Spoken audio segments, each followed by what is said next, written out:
the security guard's palm pressed against polished mahogany, blocking their entrance. Camden Hayes felt his daughter Ruby's trembling fingers slip deeper into his calloused grip as the Sterling's crystal chandeliers transformed their worn clothes into stark confessions of poverty. Silk rustled. Diamond earrings caught light. Champagne glasses paused mid-sip as Cedar Falls elite turned to witness the spectacle. Ruby's birthday dress, once pink, now faded to the color of forgotten dreams, seemed to shrink under their collective gaze. Camden's threadbare suit jacket hung like defeat across his engineer's shoulders, the ghost of his former life etched in every crease. The guard's measured silence stretched taut as violin wire. Then Ruby's voice rose, crystalline and heartbreaking, cutting through the suffocating judgment like a prayer whispered in a cathedral. "It's okay, Daddy. We can leave."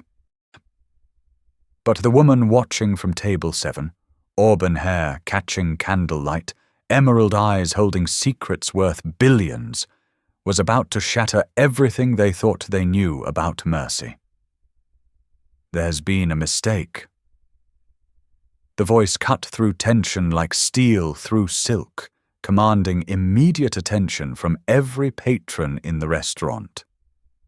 Every head turned as the woman from table 7 approached with purposeful stride, her black dress simple, yet radiating authority that needed no introduction or explanation. She moved with the quiet confidence of someone accustomed to boardrooms and decision-making, each step deliberate and measured.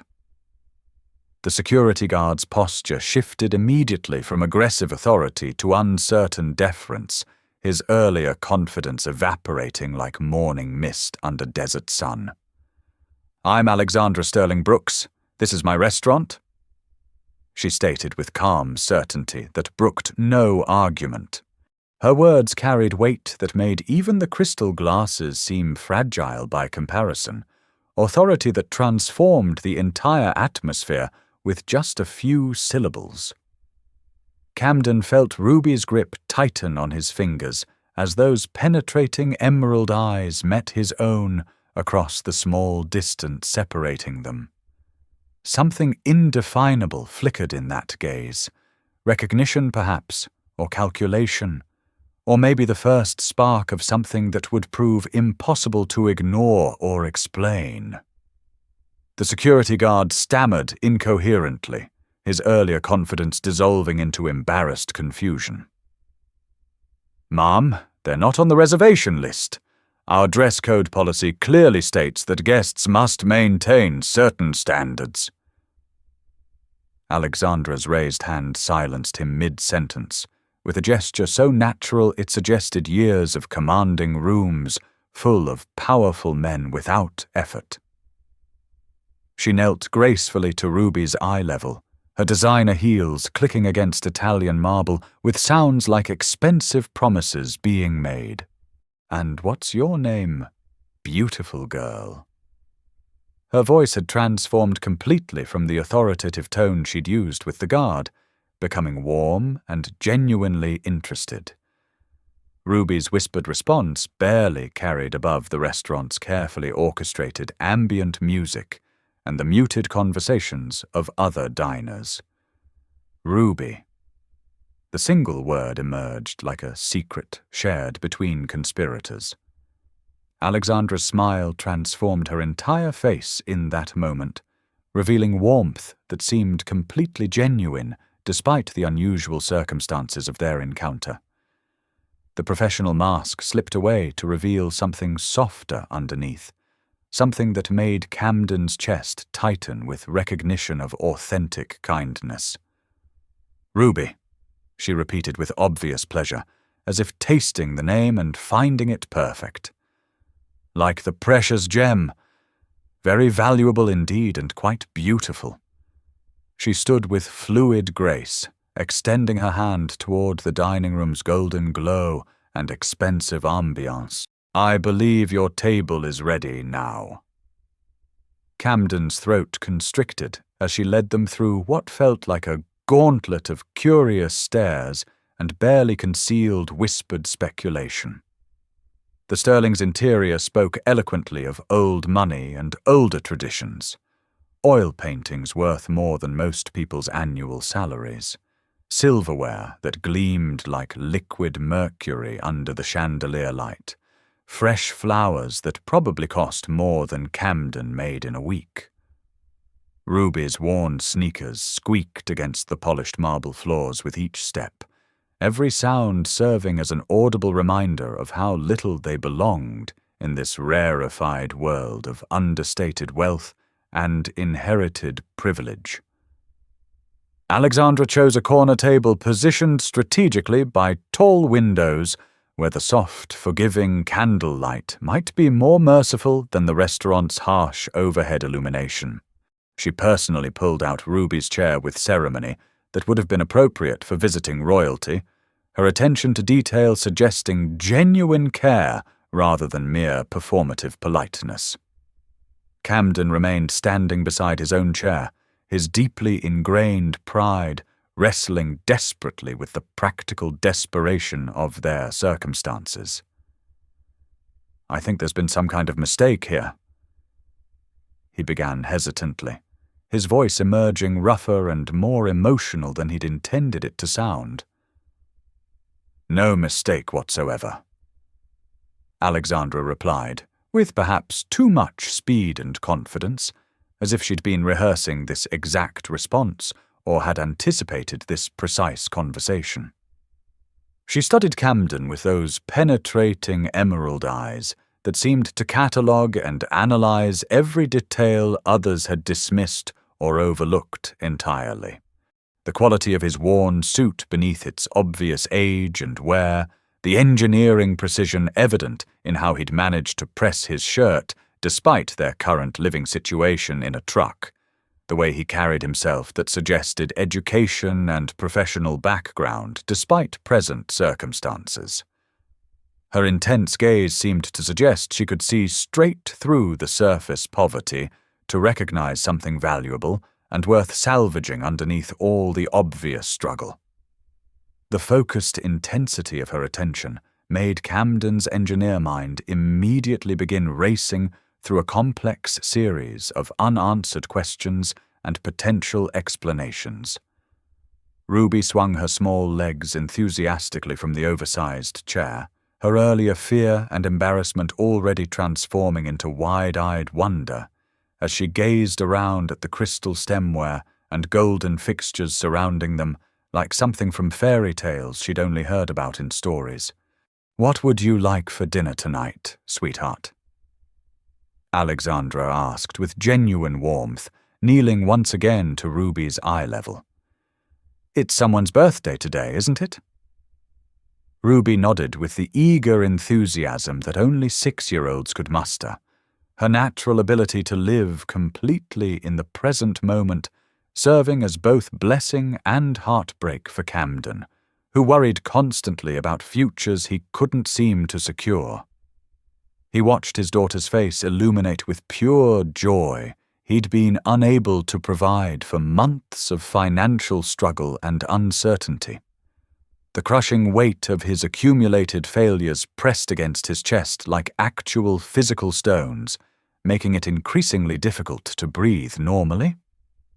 Throughout the carefully orchestrated meal that followed, Alexandra returned to their table with surprising frequency that suggested something much deeper than standard hostess duties or charitable obligations to unfortunate strangers. She asked Ruby detailed questions about her school subjects, her favorite drawings, and the obviously well-loved stuffed rabbit that peeked shyly from her small purse with its button eyes and carefully mended patches. Each question she posed revealed genuine interest and curiosity, rather than the patronizing tone that often characterized charity work or social duty among the wealthy. Ruby responded to this unexpected attention with childhood's completely unreserved openness, chattering enthusiastically about her teachers and favorite colors and the bedtime stories her daddy told her about distant stars and planets. Camden found himself studying Alexandra's elegant profile as she listened with obvious focus, noting how her eyes crinkled naturally when Ruby giggled, the unconscious way she leaned forward during the child's most animated explanations. This mysterious woman seemed to possess something his daughter had been desperately missing. Hope wrapped in designer clothing and delivered with mysterious intentions he couldn't yet decipher. When dessert finally arrived, an elaborate chocolate cake complete with a real sparkler instead of an ordinary birthday candle, Ruby's audible gasp of pure delight drew genuine smiles from neighboring tables where other diners had been surreptitiously watching their unusual interaction unfold. The earlier tension that had made Camden's shoulders ache with stress had dissolved completely, replaced by something that felt dangerously close to normalcy, to actually belonging in places they clearly couldn't afford. Camden watched his daughter make her birthday wish with eyes squeezed tightly shut, her small mouth carefully forming words he couldn't hear, but could easily guess. She was undoubtedly wishing for impossible things that stretched far beyond his current ability to provide. Their old house returned somehow, her mother restored from heaven, her father no longer crying in parking lots late at night when he thought she was safely asleep.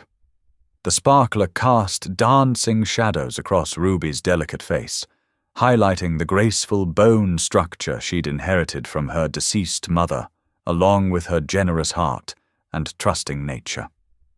In that moment of watching his daughter's pure joy, Camden made his own silent wish for the strength and opportunity to become the father Ruby truly deserved instead of the broken, struggling man he'd somehow become.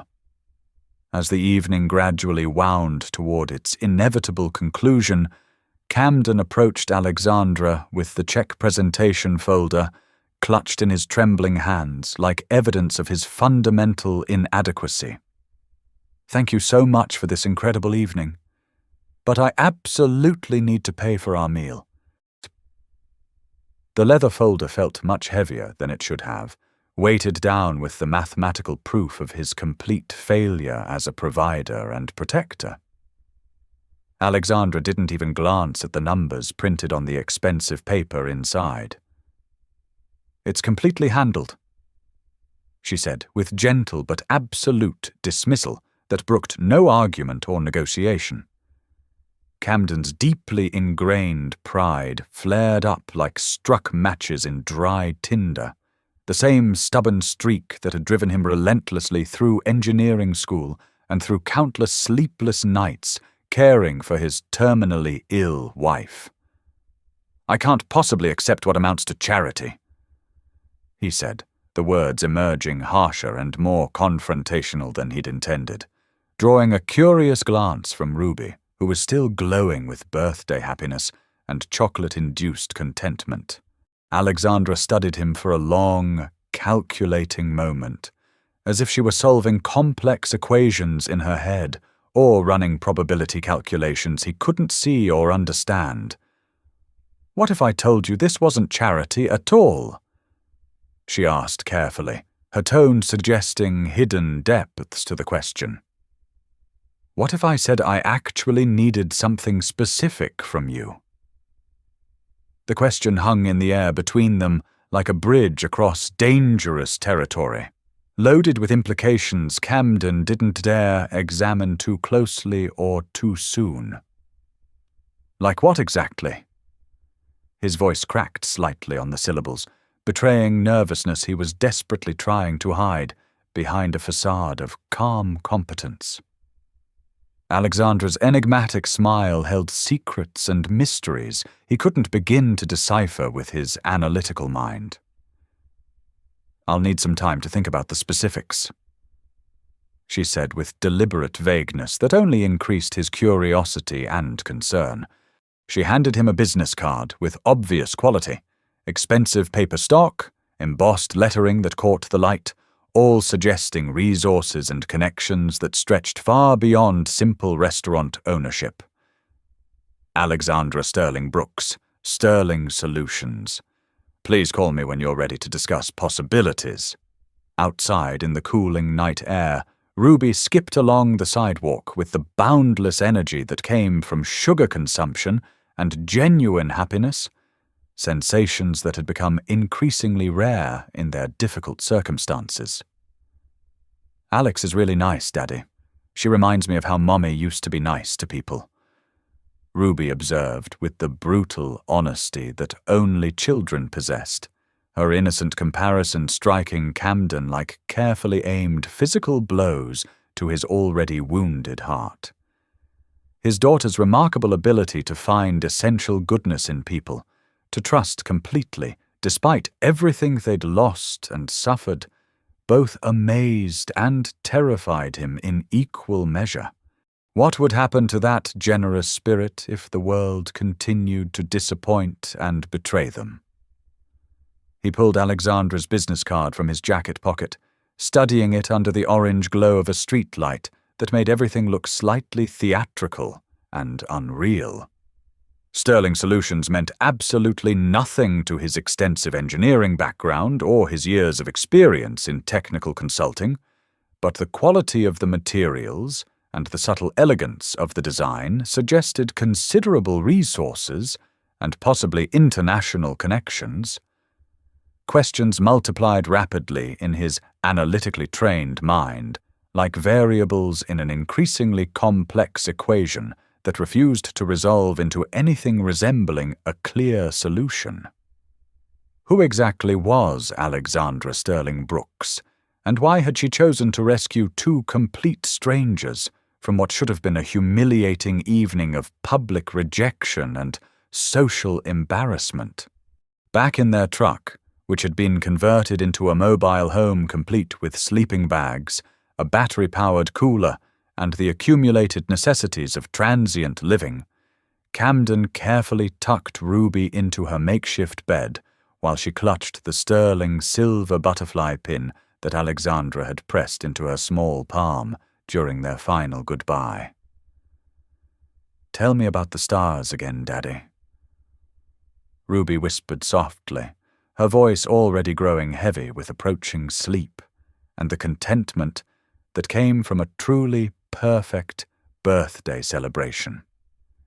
Camden pointed through the truck's cracked windshield at constellations that were barely visible through Cedar Falls' urban light pollution and atmospheric haze. He spoke in hushed tones about distant suns burning across impossible distances, about brave explorers who had learned to navigate vast oceans using only celestial maps and mathematical calculations, about dreams and possibilities that stretched endlessly across infinite darkness toward unknown shores. Ruby's breathing gradually deepened and steadied as he continued talking, her small hand remaining wrapped protectively around the delicate silver butterfly wings. In the familiar darkness of their mobile refuge, Camden allowed his mind to wander toward dangerous possibilities, wondering if perhaps Alexandra Sterling Brooks might somehow offer navigation toward entirely different kinds of impossible journeys. The harsh reality of Camden's daily survival routine returned with morning's arrival. 3 separate jobs strung together like beads on a wire of desperation, each one barely contributing enough income to keep them marginally afloat financially. At the automotive repair shop, where he spent his morning hours, his hands moved through the familiar motions of mechanical problem-solving and diagnostic work, while his mind wandered persistently toward emerald eyes and enigmatic smiles that had transformed their previous evening. His supervisor's irritated voice cut through his distracted thoughts like rusty blades scraping against metal surfaces. "Hayes! You're supposed to be concentrating on fixing that transmission system, not daydreaming about whatever's got you so distracted today." Camden forced his wandering attention back to the mechanical puzzle spread out before him, but the vivid image of Alexandra watching them with such focused intensity refused to fade from his consciousness. Something in her carefully controlled expression had suggested recognition of some kind, as if she'd managed to see straight through their worn clothes and desperate circumstances to identify the trained engineer who still existed beneath all the obvious surface struggle and financial desperation. During his designated lunch break, Camden found himself walking purposefully to the Cedar Falls Public Library, where he used their bank of ancient computers to conduct research into Sterling Solutions and its mysterious owner. The search results were frustratingly sparse and deliberately uninformative, a consulting firm that claimed to serve private clients with no specific services listed anywhere he could find online. The company website was a masterpiece of corporate doublespeak, managing to say absolutely nothing concrete while simultaneously implying that everything important remained carefully hidden from public view. The phrases used were deliberately vague and open to multiple interpretations. Corporate consulting, strategic solutions, discretionary services for select clientele, the kind of carefully chosen language that could theoretically mean anything from mundane bookkeeping and tax preparation to sophisticated international espionage operations. Camden's extensive engineering background had taught him to be deeply suspicious of anything that couldn't be quantified, measured, or proven through empirical evidence and reproducible testing. Yet his professional intuition, the same reliable instinct that had guided him successfully through years of complex problem-solving, whispered insistently that Alexandra's mystery ran much deeper than simple business ownership combined with unexpectedly generous charitable impulses. The library's reference desk was staffed by a stern-faced woman whose permanently pursed lips seemed to suggest chronic disapproval of the world around her and everyone unfortunate enough to inhabit it. "Heard through the local grapevine that you met Alex Sterling Brooks last night at a fancy restaurant," she said, without bothering to look up from her methodical filing system. "That particular woman is a genuine puzzle wrapped inside an enigma and sealed within a mystery, if you want my professional opinion. Moved to our little town about 6 months ago, bought that expensive restaurant with cash money, but nobody around here knows where all that wealth comes from or what she did before Cedar Falls." Her fingers drummed against the desk surface with nervous energy that suggested genuine curiosity mixed with typical small-town suspicion of outsiders with unclear backgrounds. Camden leaned forward across the desk, his own mounting curiosity finally overriding his usual discretion about personal matters and involvement in local gossip networks. "What exactly do you mean by mysterious?" The librarian glanced around the nearly empty building conspiratorially, as if state secrets were about to be revealed in carefully hushed library tones that wouldn't carry beyond their immediate conversation. "Private as a sealed tomb, that woman is. Never talks about her past or where she came from, pays for absolutely everything in cash like she's deliberately avoiding any kind of paper trail that might be traced. And that car she drives around town? I took the trouble to look up the make and model online.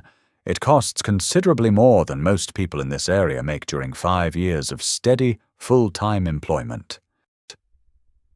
Camden's phone chose that moment to buzz insistently with an unknown number, interrupting the librarian's gossip session before she could share additional speculation about their mysterious benefactor and her unclear origins. Alexandra's voice emerged from the speaker crisp and professionally controlled, bearing no resemblance whatsoever to the warm, genuinely caring woman who had charmed his daughter just hours earlier. "Camden, this is Alex calling. I've thought of something specific I might need from you, if you're interested in discussing possibilities." The dramatic shift in her tone immediately set off alarm bells in his security-trained mind. This was clearly the voice of someone completely accustomed to command positions, to having requests and instructions fulfilled promptly without question or delay. "What kind of something?" Camden stepped outside the library building, instinctively seeking privacy for a conversation his developed instincts told him would prove important. "Technical consultation work on some problematic office systems. My current computer infrastructure has been experiencing significant issues that require someone with your particular background and skill set to properly assess and resolve." The offer arrived loaded with implications that Camden's analytically trained mind immediately recognized and began cataloguing systematically.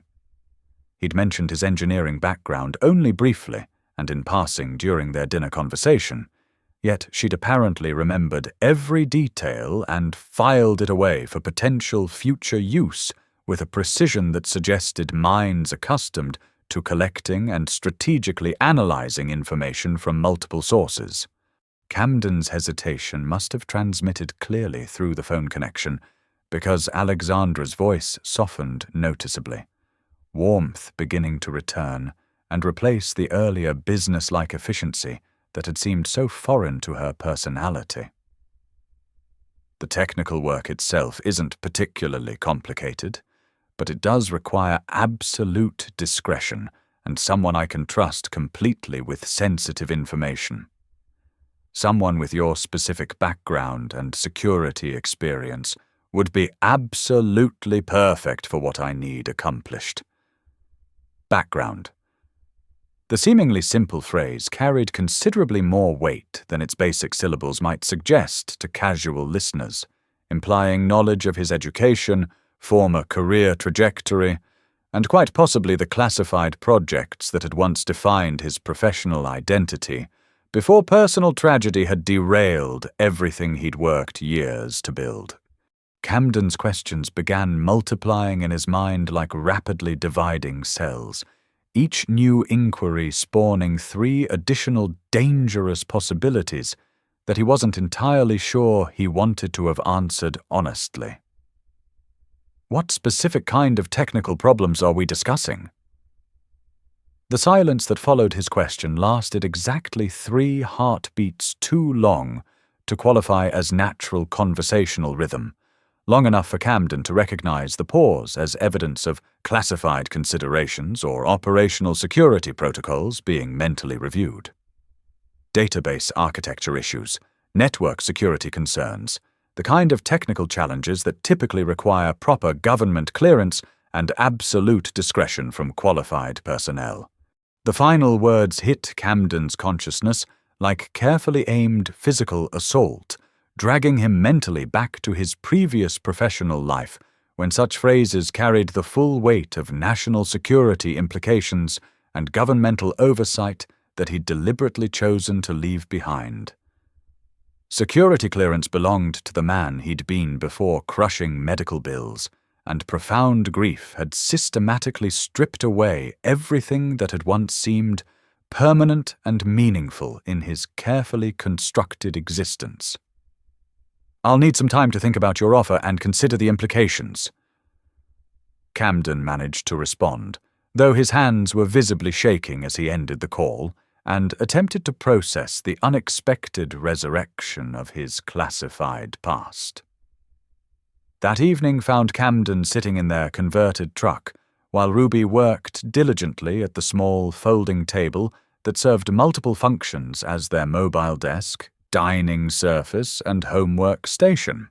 She hummed a tuneless melody while working, unconsciously creating the gentle soundtrack for their transient existence, with childhood's remarkable to find contentment and joy in even the simplest activities.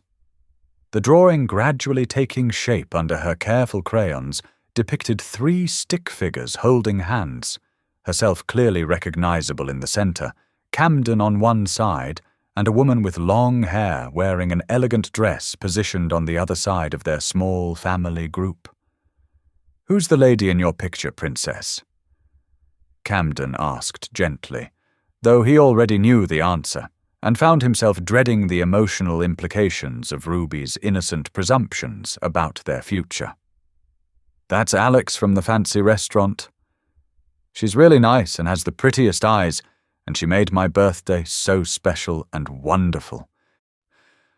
Ruby continued, adding careful details to the woman's face with intense concentration, her 6-year-old artistic skills proving inadequate for capturing whatever had so deeply impressed her about Alexandra's genuine attention and obvious kindness. "Do you think we can see her again soon, Daddy?" "I think she might get lonely sometimes in that big restaurant with all those fancy people who don't really seem to talk to her much."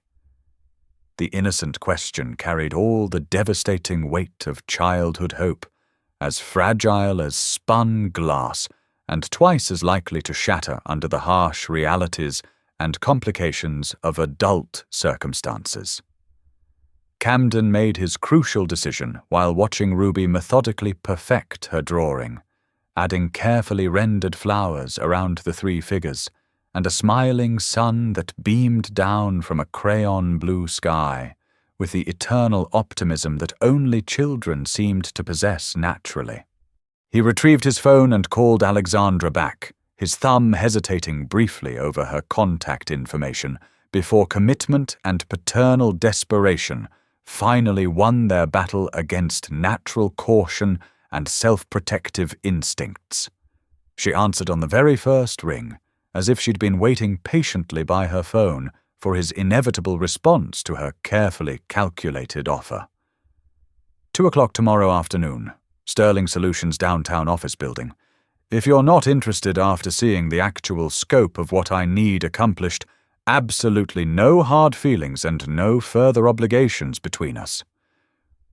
The specific address she provided burned itself indelibly into his memory within seconds, his engineer's mind automatically calculating optimal travel time, available parking options, and multiple exit strategies from habits he'd assumed were permanently forgotten. After ending the call, Camden stared intently at his own reflection in the truck's side mirror. The man looking back at him had hollow eyes surrounded by stress lines and day-old stubble that spoke eloquently of ongoing struggle. But underneath all the obvious wear and accumulated worry, something else flickered that he hadn't seen in many months of grinding survival. Possibility, hope, the genuinely dangerous belief that maybe, just maybe, tomorrow might actually bring something more substantial and meaningful than simple day-to-day survival and financial desperation that had defined their existence for far too long. The Sterling Solutions building stood prominently in downtown Cedar Falls' modest business district, like a monument to understated wealth and deliberately low-profile success. From the outside, the structure appeared completely unremarkable, standard glass and steel construction that could easily house anything from insurance offices to accounting firms or small law practices serving local clientele. But Camden's extensively trained eye immediately noted important details that casual observers would likely miss or dismiss as routine security measures for any modern commercial building in an urban environment. The security cameras positioned strategically around the building's perimeter were clearly military-grade surveillance equipment, far more sophisticated than anything required for standard commercial protection. The entrance door locks required both electronic keycards and biometric scanning protocols that belonged in government facilities rather than simple consulting firms serving private business clients. The lobby's marble flooring had been cut from single, expensive slabs rather than being pieced together from smaller sections like most commercial installations, prioritizing cost efficiency over aesthetic perfection. Someone with access to significant financial resources had obviously invested serious money in making this particular location genuinely secure, while simultaneously maintaining the carefully cultivated appearance of boring, ordinary commercial normalcy. Camden's security clearance-trained instincts began automatically cataloging and analyzing the growing list of inconsistencies between the building's mundane external appearance and the increasingly obvious reality of sophisticated operational infrastructure hidden beneath its deliberately unremarkable surface presentation. Alexandra met him punctually in the building's elegant lobby, now wearing a perfectly tailored charcoal business suit that completely transformed her from the mysterious benefactor of their previous evening into a corporate executive who clearly commanded boardrooms and controlled budgets that most people couldn't even begin to comprehend.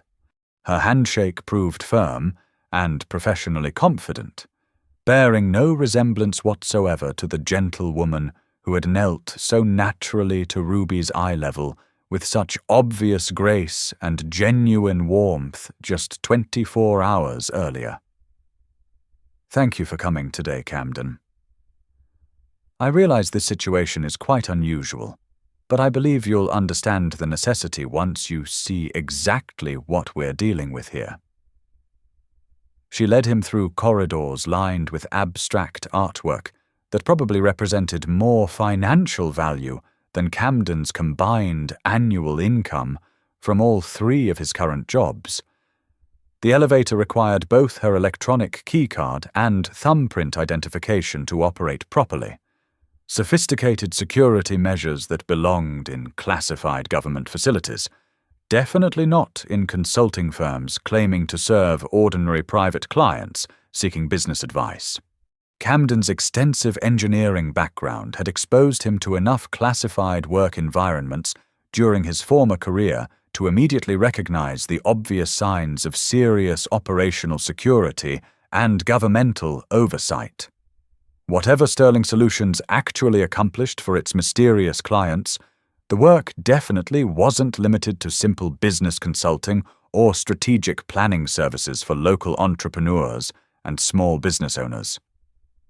The server room made Camden's breath catch audibly in his throat with its impressive scope and sophisticated technical infrastructure that spoke of massive financial investment and cutting-edge capabilities. Enterprise-grade computing equipment filled multiple climate-controlled spaces with the kind of raw processing power he'd last encountered in Defense Department installations and national research laboratories handling the most sensitive governmental projects. Quantum encryption processors hummed efficiently alongside specialized machines he couldn't immediately identify, their specific purposes hidden behind proprietary designs and classification levels that triggered his dormant security training.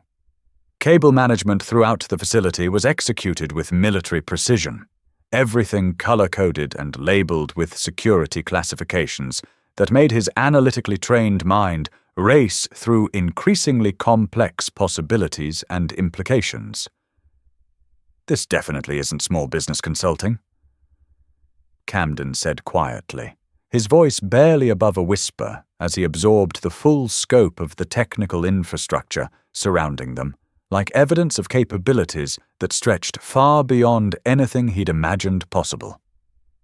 Alexandra's smile held absolutely no warmth this time, only the calculating expression of someone carefully revealing long-guarded secrets to a potential asset whose value was still being assessed.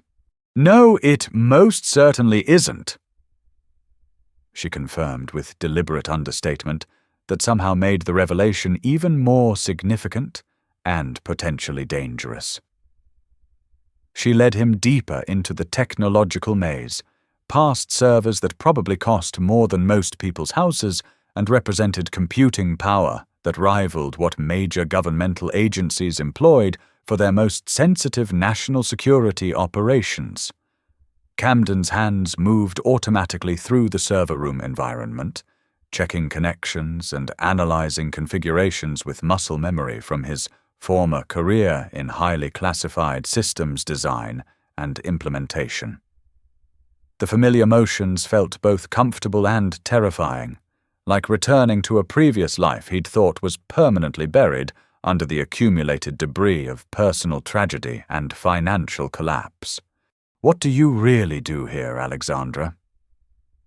The question escaped from Camden's lips before his professional caution could properly censor it, driven by a combination of engineering curiosity and security-trained paranoia that was rapidly awakening from months of dormancy. Alexandra paused strategically beside a wall of high-resolution monitors displaying data streams he immediately recognized as intelligence feeds from sources that required specific governmental authorization to access legally under current federal regulations. Real-time information flowed across the screens from classified databases, satellite imagery systems, and communication intercept networks that painted detailed pictures of global activities and emerging threats. His security clearance might currently be inactive due to his voluntary departure from classified work, but his hard-earned ability to read and interpret classified data architecture remained as sharp and reliable as precision surgical instruments. Government contracts for multiple federal agencies, comprehensive data security services for national defense purposes, threat assessment and analysis for homeland security applications. Her words were chosen with lawyer-like precision, revealing absolutely nothing specific or actionable, while simultaneously confirming everything Camden had begun to suspect about her true nature, professional capabilities, and the real scope of Sterling Solutions' operational mission. Camden stepped back instinctively from the monitors, his mind reeling with implications that stretched far beyond simple technical consultation or routine database maintenance projects. "Are you CIA?" The direct question hung between them in the climate-controlled air, like loaded weapons waiting for someone to make a crucial decision about disclosure levels and operational security protocols. Alexandra's pause lasted exactly 3 seconds longer than natural conversation would require, providing Camden with enough time to read confirmation in her subtle body language and carefully controlled facial micro-expressions before she offered any verbal response. "I work collaboratively with various federal agencies when national security considerations require my particular expertise and technological capabilities. Sometimes, the carefully parsed admission revealed considerably more through what it deliberately omitted than through what it actually stated directly, confirming Camden's rapidly growing suspicions about the true nature and scope of Sterling Solutions' governmental connections and the level of classification that surrounded Alexandra's professional activities on behalf of unnamed federal agencies with national security mandates. Before Camden could begin to process this significant revelation fully, Alexandra's assistant entered the secure server room, carrying manila folders clearly marked with classification levels Camden hadn't encountered since his former career in highly sensitive governmental projects. The young man stopped abruptly upon seeing Camden's unexpected presence, his professionally trained eyes immediately performing the same rapid threat assessment procedures Camden recognized from his own defense contractor experience working on classified projects that required constant vigilance and security awareness. "Ms. Brooks, the Pentagon liaison called about the Artificial Intelligence Project timeline and requested an immediate status update on—" He stopped mid-sentence, obviously uncomfortable with civilian presence during sensitive governmental communications that required security clearances and need-to-know authorization levels. Alexandra's jaw tightened almost imperceptibly, a subtle micro-expression that spoke eloquently of carefully maintained operational security being unexpectedly compromised by circumstances beyond her immediate control and strategic planning. The assistant's accidental slip had revealed considerably more than intended about the impressive scope and obvious importance of Sterling Solutions' extensive governmental connections and federal contracts. Pentagon communications meant direct Defense Department oversight and military applications. Artificial intelligence projects suggested cutting-edge technology development with obvious national security implications. The kind of sophisticated technical work that routinely created billionaires while simultaneously making them high-value targets for foreign intelligence services, corporate espionage operations, and criminal organizations seeking to exploit or steal valuable technological capabilities and classified information. Camden's understanding of reality shifted dramatically on its axis as puzzle pieces clicked together into an impossible picture that completely redefined everything he thought he knew about his mysterious benefactor. You're not just a defense contractor working on routine projects. You're something considerably more significant and valuable. It wasn't a question anymore, but rather recognition of a reality that had been carefully hidden behind multiple layers of operational covers, corporate facades, and deliberate misdirection designed to protect both her identity and her capabilities from potential threats. Alexandra walked slowly to the reinforced windows overlooking Cedar Falls' modest downtown area, her reflection appearing ghost-like in the bullet-resistant glass designed to protect against threats that most civilians never needed to consider or prepare for. Among other things, yes. She admitted with casual understatement that somehow carried the weight of someone completely accustomed to operating in shadows, to systematically compartmentalizing truth from those without proper security clearances or operational need-to-know authorization for sensitive information that could compromise ongoing national security operations. Camden thought about Ruby sleeping peacefully in their truck, blissfully unaware of the dangerous complexities that were rapidly enveloping their previously simple existence, about the modest life he'd been desperately trying to rebuild from the ashes of his former career as a cleared professional working on classified projects.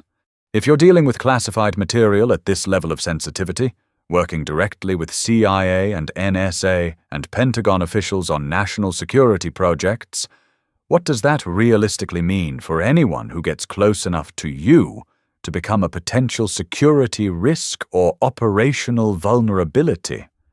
The question emerged from his deepest fears about proximity to the kind of governmental power that inevitably attracted dangerous attention, about the well-documented collateral damage that routinely followed intelligence operations like deadly shadows cast by necessary work that protected millions of innocent civilians while systematically destroying the personal lives of those who performed it professionally.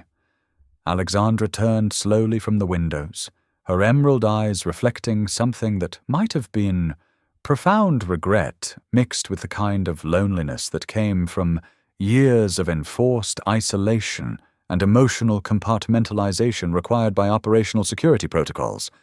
It means I'm extremely careful about security protocols and background investigations. It means comprehensive security clearances and detailed background checks for anyone with access to sensitive information or operational details. It means I don't usually allow people to get close enough to become vulnerabilities or potential targets for exploitation by hostile intelligence services. Her voice carried the profound isolation of someone whose demanding work had systematically cost her the luxury of normal relationships, of trusting anyone without first calculating their potential value as assets or threats to ongoing operations that served national security interests. Camden understood that particular sacrifice intimately from his own previous experience. His former security clearance had required similar emotional compartmentalization, similar systematic isolation from civilian life, and normal human connections that might compromise operational security or provide hostile intelligence services with potential leverage against cleared personnel working on sensitive national security projects. But you made an exception, and let us get close to you despite the obvious security risks we represent." The statement hung between them in the climate-controlled air, loaded with implications that neither was ready to examine too closely or define too precisely. Alexandra's response came barely above a whisper, as if she were admitting classified information that could potentially compromise everything she'd worked for years to build and protect. Yes, doors. The single syllable somehow contained multitudes of loneliness accumulated over years of watching life through bulletproof glass while pretending to participate in it, of making impossible choices between professional duty and basic human connection, of sacrificing personal happiness on the altar of national security service that demanded everything while giving back only the satisfaction of protecting people who would never know her name or understand her sacrifices.